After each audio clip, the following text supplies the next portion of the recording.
লাভ pyramid, ত্রিভুজ আকৃতি, triangle. আপনারা ত্রিভুজ চিনেন? কথা কয় না। ত্রিভুজের কয় কোণা? কয় কোণা? 3 কোণা। এই যে এরকম, তাই না?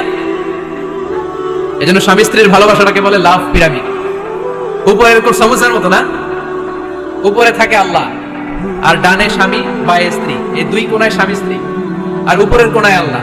স্বামী স্ত্রী যদি আল্লাহর আনুগত্যের দিকে যেতে চায়, যতই তারা the couple come to Allah, they come closer to each other। তারা যদি আল্লাহর কাছাকাছি যায়, তারা নিজেরাও কাছাকাছি হয়, ঠিক কি না? তারা আল্লাহর কাছে যেতে যেতে যেতে যেতে আল্লাহর ইবাদতে যদি একেবারে আল্লাহর কাছে চলে যায়, তারা নিজেরাও কাছাকাছি চলে যায়, ঠিক কি না? আর তারা আল্লাহর আনুগত্য থেকে যত দূরে সরে তারা নিজেরাও নিজেদের থেকে তত দূরে সরে পড়ে। চিল্লায় বলেন ঠিক কি না? লাভ পিরামিড এটা। এজন্য the closer the couple comes to Allah, the closer the couple comes to each other।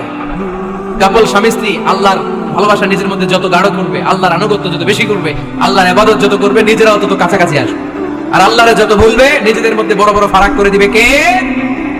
তাহলে এই 5টা বিষয় স্বামী স্ত্রীর উভয়ের উপর বর্তায়। এগুলো মেনে চললে দাম্পত্য জীবনকে সুখময় করে দিবে কে?